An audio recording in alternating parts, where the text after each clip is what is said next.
Hey folks, welcome back to Gaming Garbage, where we take a look at games, chat about the gaming news in the industry, and of course stream for fun. Today we're doing something different, and I do this every once in a while because I do care to share with you guys just kind of a snapshot of what's going on in the economy. And this will be my third, probably my third one.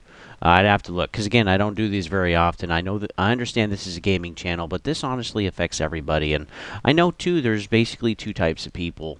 There's those that like to look away when the needle goes in, and there's other people that like to watch when it goes in. And I'm one of those people. And so during pain, during discomfort, I like to see what's happening. I like to understand why it's happening and that kind of stuff. And so this is going to be a short one. There's nothing really specific. There will be some links in the description below for you guys to check out some of your information yourself.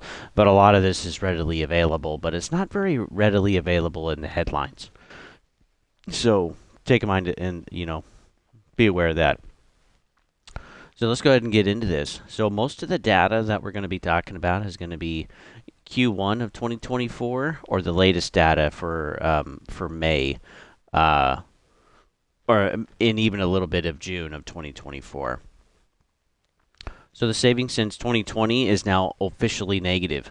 So that means all of the money that people are generally saving, they actually have less money than they did at the beginning of 2020. And this is January. And so this is actually before we had, CVD. This is before the lockdowns officially started.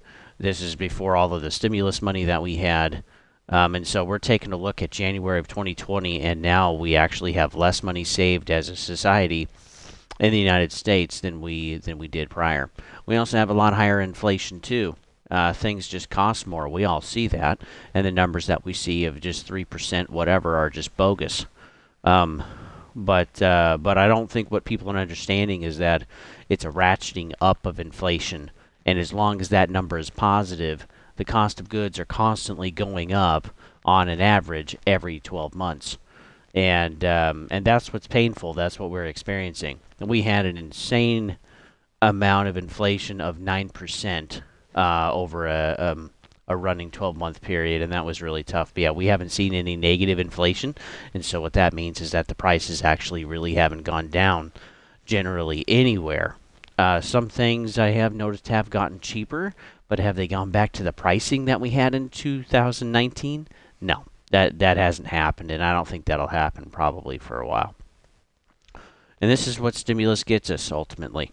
Okay, the socialization, the socializing of certain things, socialism. Okay, this is what it looks like, and we're experiencing this right now. So inflation for May was 0.17%, and year over year is now 3.3%. So that means the last 12 running months have now, things have generally gone up across the country 3.3%.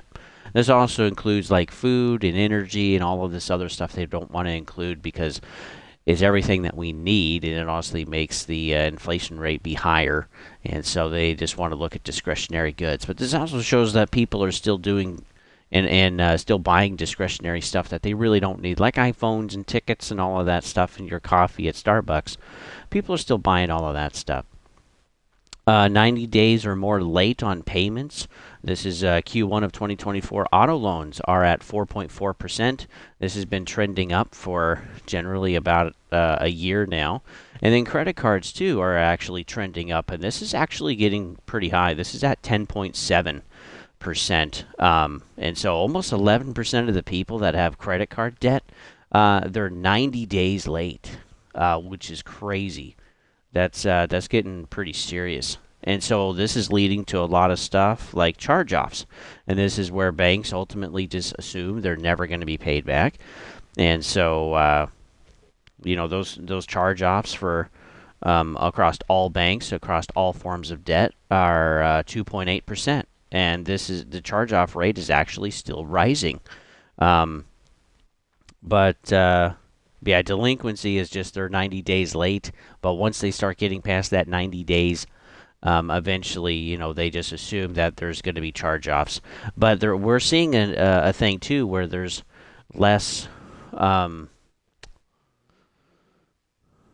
Well, they're trying to banks are trying to mitigate as much of the damage as possible, and they're also trying to let people just continue. Hey, just pay what you can as long as you can, because they really don't want to charge off anything. They really want people to pay.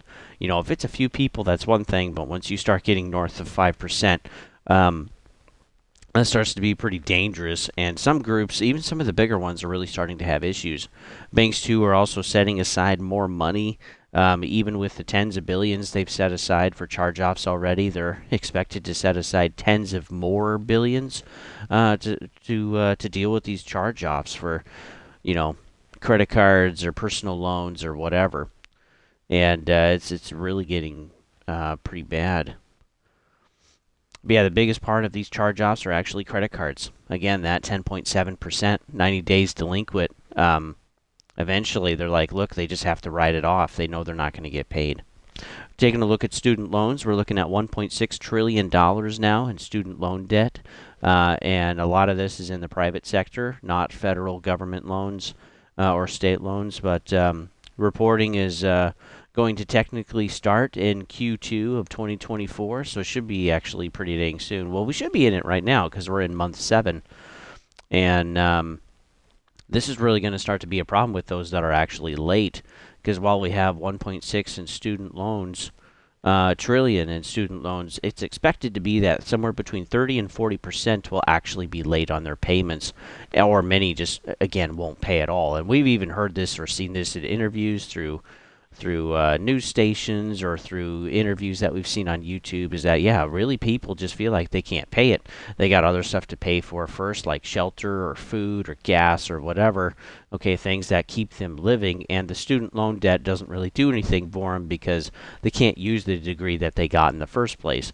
But starting to have a, delinquency of up to maybe 40% on $1.6 trillion, somebody's got to eat that money. And that's ultimately going to be the government and the taxpayers. And it's just going to be a bigger burden on us.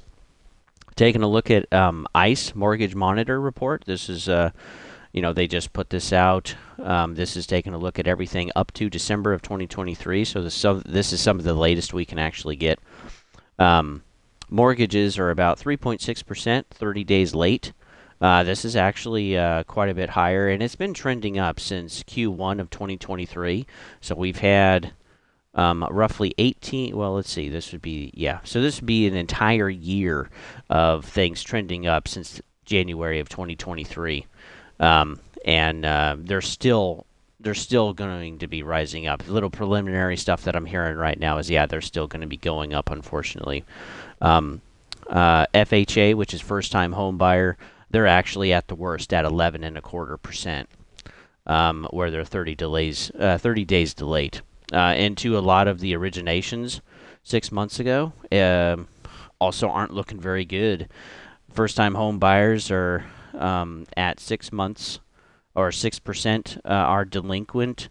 VA or Veterans Affairs is at 3%, and conventional are delinquent at a basically flat 1%. They haven't really been going up. So the people that have programs to help them get into a home, they're having and struggling the most. And that's usually how this type of stuff seems to work, is that the programs that are designed to help people that struggle the most, well, those people continue to struggle. And as we have, bad economics or recession or depression, whatever, they're, again, the ones that struggle the most. So until you actually change your spending habits and your behavior and how you see money and staying away from debt, you continue to have issues. That's what we see statistically across the board, regardless of even what country you're from, is that, if you don't know how to handle or manage money, you continue to struggle with it. So it's really important for you folks to actually be able to learn how to do that. Payment to income ratio for getting a mortgage is at 33%. So this means that out of all of your income that you get in a year, 33% now goes to housing. And this is an average across the country. The last time it was this high was what led up to 2008, which was the housing crash that we experienced and actually affected the world for over 5 years. yeah, here we are again. It takes a third of your average income to actually buy a house, which is crazy. And this starts to become a problem too. Is that if you're looking to buy a house, maybe you have a whole bunch of a down payment, but again, it's like if you're unable to prove to the lender that you have enough money, and maybe you only needed this much, or maybe you needed to have this type of average of income, prove your bank statements and all that. Well, as these charge-offs are going up, as these delinquencies are going up across the board of everything, and the banks have this data, they're looking at all of this and being like, well, instead of this much, you actually need that plus some to prove that you're going to actually pay your loan back. And so this is becoming an issue too, is that it costs a lot more money than it did just a couple of years ago to be able to actually buy a house, because you have to prove that you can continue to pay it. So if you're planning on buying a house fairly soon, or you're kind of looking at one, I know for a lot of renters out there, it's like, oh, I'm tired of just putting money into someone else's pocket. And yeah, that is kind of what you're doing, absolutely. I was glad to be able to buy my house when I did, and I felt the same way. But boy, you got to be able to have a ton of money sitting there, otherwise, you're not even going to get the approval for your loan at this point. Applications are negative every month. Mortgage applications are negative every month since April of 2022. And so less and less people are just choosing to buy. They can't buy. They're giving up. They have more pressing matters right now. Whatever the case may be. We also see, even just in my town, that there's more people living out of vans, trucks, cars, SUVs. They're starting to line even the northern side of my road that I live on. And like homelessness too, it's not getting better. Home sales is down roughly 35% since January of 2022. And, we used to sell about 140K homes on average, and now we're selling only about 90,000 homes. And so the amount of homes that are actually selling are dropping considerably. Again, that's down 35%. Inventory has doubled since 2022. We used to have about 2 months of inventory. That means that all of this houses on the market could sell at its current rate in 2 months, and now it's 4 months. So all of those houses are now going to sell in about roughly 4 months' time. And again, that matches with what we're seeing in the amount of home sales per month. And yeah, charge-offs we already talked about. Let's talk about unemployment. We're currently at 4% now. So again, it's been, we're at low 3%, whatever, 3.2, 3.3, 3.4, 3.6, 3.7, 3.8, 3.9, and here we are now at 4%. So again, the unemployment rate doesn't have to be very, very high in order to create a recession, because again, everything is on debt, everything is on the margin, and when you try to maximize the amount of cash flow, the amount of debt that you can have, it doesn't take very much to tip you over the scale, right? Like a medical bill, and that's the same with unemployment. And so once we start hitting, maybe 5% or 5.5%, and we are trending that way, it's not going to be very great for the economy. And out of the last 2 years, we've had 20 months of revisions down in the jobs numbers. So we get how many jobs we've created every single month, and 20 out of the last 24 months have had revisions down. And so they've put out a number, and then the next month they say, oh, that estimate was too high, and now we're revising it down, generally several thousand or tens of thousands of jobs every single month for 20 months. Like, that is disgusting. Okay, if you get a few wrong here and there, whatever, okay, it's an estimate. You won't always get it perfect, but, again, the entire stock price, a lot of stuff on credit, how companies have felt about the future, which isn't as sure as it used to be, because we can see what's happening in the economy. We can feel it. But yeah, they're also going off of jobs numbers of how good the economy is. This is one of the measures, and yeah, when you keep revising it down 20 months out of 24 months, what the frick are you people doing over there at the Fed? Like, this is just getting stupid. So yeah, all of the jobs numbers, they're totally bogus. That's not what they are. They're also not telling you that most of those job numbers are part-time jobs, and actually we're losing a lot of full-time, like millions of full-time. So again, companies aren't hiring. They're wanting to do less. They're using software and programs as much as they can, or another word for it is quote AI, to be able to do as many jobs as they can to take over stuff. And we're seeing that too. We're also seeing the implementation of robotics. And so, yeah, if you have a labor job, if you have a digital job, I would be worried for, yeah, the next 5, 10 years. I absolutely would be worried because this program stuff isn't going away because ultimately it's cheaper for the company.